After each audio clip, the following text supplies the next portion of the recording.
Bonsoir pour Yamir Chahi. Bonsoir. Merci d'être avec nous dans 64 minutes sur TV5 Monde. Vous êtes député des Français de l'étranger, Afrique du Nord et Afrique de l'Ouest.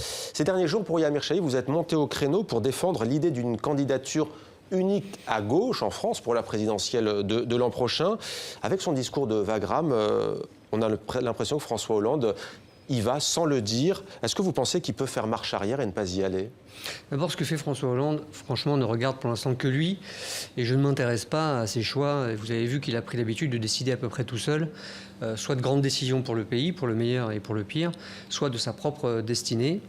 Et deuxièmement, pour ce qui est de la présidentielle, je dois vous avouer que je suis un peu comme beaucoup de Français, je crois. Je dis ça sans démagogie, mais c'est ce que je ressens autour de moi. Un peu dépité devant ce concours imbécile de tous ces égaux qui croient pouvoir s'en tirer tout seuls et porter à eux seuls le fardeau de la nation française face au chaos du monde qui nous entoure. Entre les aventures individuelles de quelqu'un qui va se faire raser devant les caméras, Emmanuel Macron, ceux qui se prétendent plus légitimes que d'autres à incarner la gauche, un président qui lui-même s'entête dans des échecs et des erreurs, quant au Premier ministre qui souffle à peu près sur toutes les flammes qu'il a lui-même allumées. Tout ça ne donne pas une bonne image, d'autant moins qu'il n'est pas très responsable, d'autant moins que nous avons en face une droite impitoyable, revancharde, et qui, sur des sujets économiques, sociaux et identitaires même, car ils font de la question identitaire un élément de crispation de la campagne et donc de crispation du pays, dans une sorte de course de vitesse et d'une course à l'échalote avec l'extrême droite, tout ça dresse un tableau assez sombre. Donc il faut appeler tout le monde à la raison, et je pense, plus exactement, que pour ce qui est de l'élection présidentielle, à la limite, s'il y en a aujourd'hui qui se croient incontournables, grand bien leur face. Mais je pense que les citoyens français attendent autre chose et sans doute d'entendre beaucoup plus de nouvelles têtes, de nouvelles voix issues de la société civile qui portent un certain nombre de projets et qui attendent que ces projets soient repris par des gens qui aspirent à les représenter. Aujourd'hui, ce n'est pas le cas et c'est ça le drame de la démocratie française. On voit des partis fatigués, fatigants pour les gens, et du coup, une démocratie et un débat public en panne. Et c'est bien dommage parce que nous avons pourtant en France, encore, quoi qu'en disent beaucoup de prétendants politiques, bien d'autres choses à défendre que de l'angoisse, que de la peur, que de la guerre, que des contrôles, mais des talents, des ingénieries, des luttes, et bref, de belles choses à construire pour l'avenir. Vous avez quitté le Parti socialiste il y a quelques mois et vous avez annoncé dans la foulée que vous arrêtiez là. Vous ne serez pas candidat aux législatives qui vont suivre cette présidentielle. Qu'est-ce qui a motivé votre décision? Vous avez commencé à en parler, mais qu'est-ce qui vous a incité? Par exemple, vous auriez pu vous représenter. Qu'est-ce qui vous a incité à prendre cette décision? 3 raisons. La première raison, elle est, on va dire, politique.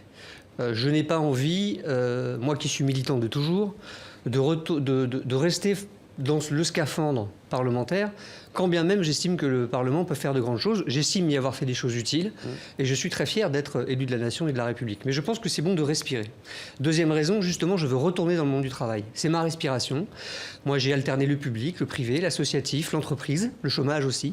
Et retourner dans le monde du travail me fera le plus grand bien, je pense, et fera le plus grand bien à d'autres aussi, s'ils s'aventuraient vers ce chemin du réel.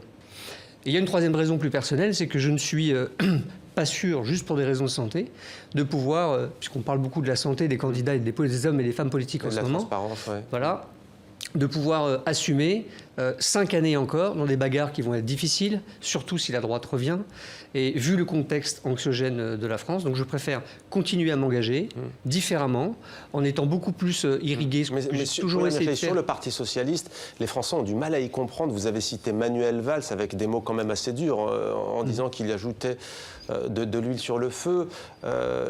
Quel est le problème au Parti socialiste? On a le sentiment qu'il y a plusieurs partis dans un. On parle de courant, on parle de frondeurs. Mais ça, c'est plus mon problème. Moi, j'ai quitté le Parti socialiste, donc demandez à des socialistes. J'ai pas envie de commenter la vie interne d'un parti que j'ai quitté. Je préfère parler de la France, parler du pays, parler le plus librement possible, ce que j'ai toujours essayé de faire d'ailleurs. Alors justement, puisque vous pouvez parler librement, le bilan de François Hollande, comment le jugez-vous? Négatif. Un grand rendez-vous manqué, avec nous-mêmes, en fait. On avait en 2012 non seulement un moment de contentement, je dirais, parce qu'on s'est débarrassé de 5 années crispées, dures, avec Nicolas Sarkozy. Il fallait rassembler.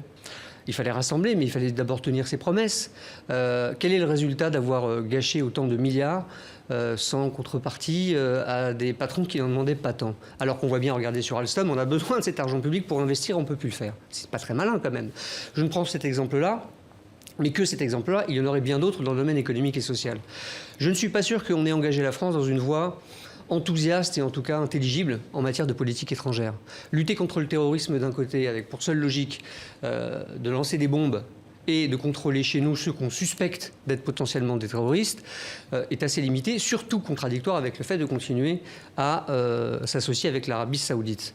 Et enfin, je dirais que globalement, il y a eu un rendez-vous manqué avec une grande partie de la jeunesse, qui attendait énormément, qui attendait beaucoup, et notamment de toute cette jeunesse qui, enfin, s'est dit enfin, il va y avoir une réconciliation de la France avec elle-même, l'acceptation de la pluralité des identités, le fait que la France est cosmopolite, est une belle république métissée, et malheureusement, il y a eu effectivement la grande blessure de la déchéance de nationalité. Alors, quand je dis ça, évidemment, je suis dur, mais qui aime bien châtie bien. On pourrait me dire, mais à la limite, peu m'importe, enfin, c'est pas très responsable, vous êtes de la gauche, et là, vous en dites un peu trop. Mais moi, je dis les choses comme je les ressens, et je ne veux pas accabler François Hollande. Surtout, c'est pas facile de gouverner par des temps meurtriers. Ce n'est pas facile de gouverner quand on a hérité de Nicolas Sarkozy. Ce n'est pas facile de venir gouverner un pays après 15-20 ans où le marqueur du Front National a été en permanence présent et avec des médias qui se sont transformés, des grands médias. Pour vous, les idées du Front National ont gagné ? Oui, bien sûr, elles ont gagné, non, mais elles progressent dangereusement. Et moi, je pense qu'il faut que l'ensemble des démocrates soucieux de la République, ce qu'on appelle... c'est un peu galvaudé le vivre ensemble, soit un peu plus vigilant au-delà des mots, parce que pour l'instant, il y a des invectives, il y a des injonctions à être français de cette façon, à être français de telle façon, mais on n'entraîne pas un pays, sa jeunesse et même ses anciens, comme ça, sans vision globale. Aucun point positif, selon vous, dans ce quinquennat ? Si, on peut en trouver. Moi, je pourrais vous dire que, par exemple, dans le domaine la lutte contre le cumul des mandats, c'est pas appliqué là, mais ça a été voté pour 2017, la fin du cumul des mandats, la fin partielle du cumul des mandats. On pourrait aussi mettre à l'actif de l'Élysée d'avoir moins dépensé d'argent dans des grands fastes que le faisait Nicolas Sarkozy. Je pourrais vous dire l'affaire du coiffeur.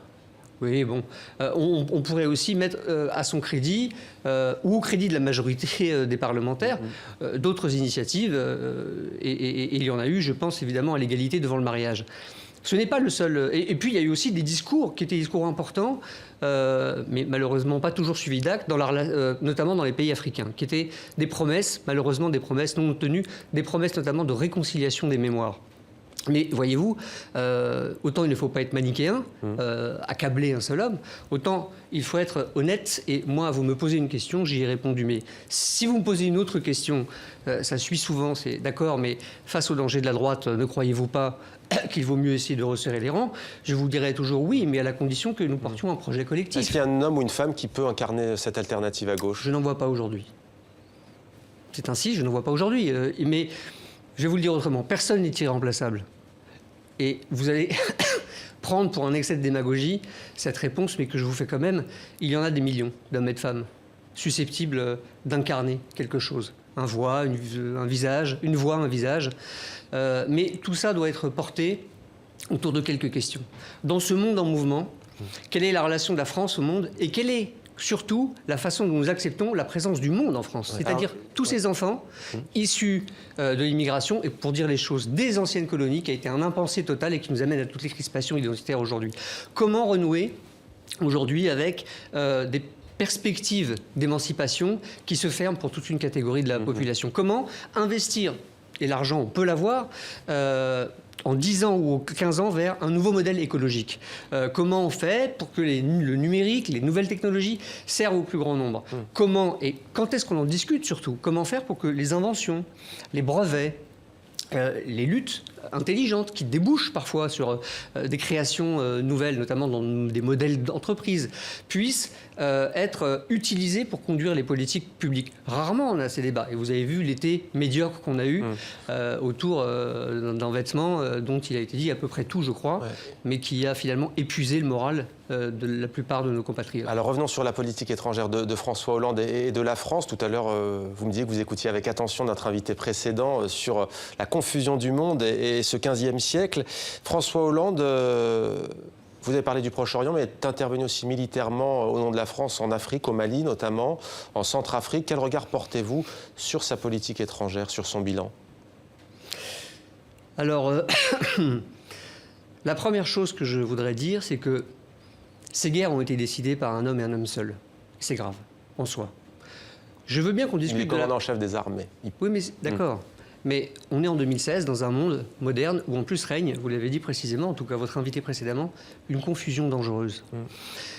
Une démocratie moderne ne peut pas accepter, je vous demande d'y réfléchir, de continuer, quand bien même c'est dans la table de la loi constitutionnelle, d'engager en votre nom, en mon nom, au nom de 65 millions de personnes, une guerre sans en avoir débattu et l'avoir fait valider. Je vous rappelle que les grandes démocraties, la Grande-Bretagne, par exemple, les États-Unis, par exemple, soumettent au vote du Parlement. Mais se soumettent au vote du Parlement, à tel point, rappelez-vous, que lorsqu'il s'était agi de savoir pour les Britanniques, pour les Anglais, s'ils allaient intervenir en Syrie ou pas, ils ont dû s'y prendre à 2 reprises. La première fois, il y a eu un niet assez clair du Parlement. Et le Premier ministre, c'est-à-dire l'exécutif, s'est plié à ce vote. C'est-à-dire qu'il y a certains pays où il y a une séparation du pouvoir. Maintenant, donc ça c'est une méthode, mais elle dit beaucoup de choses, la méthode, sur le reste. Parce qu'il n'y a pas de précaré du monde pour un seul homme. C'est impossible. Pas même d'ailleurs pour la France.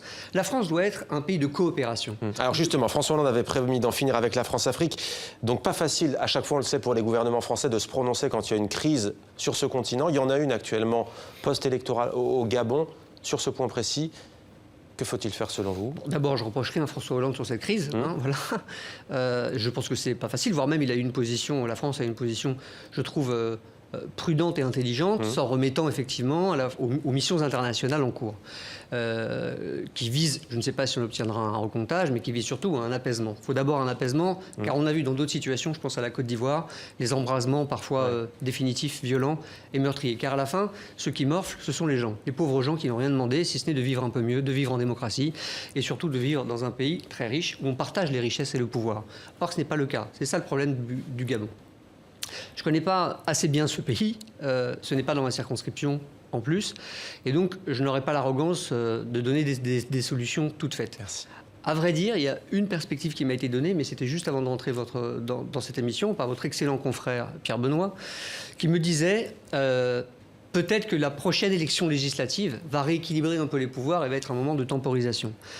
Peut-être que c'est une piste, je ne sais pas, mais en tout cas, il faut absolument faire appel non seulement à l'intelligence collective, mais mettre devant leurs responsabilités ces 2 leaders que sont M. Ping et M. Bongo, qu'ils peuvent avoir demain du sang sur les mains si l'affaire ne se règle pas. Merci beaucoup, Pouria Amir Chahid, député des Français de l'étranger. Merci d'avoir répondu à nos questions. Merci.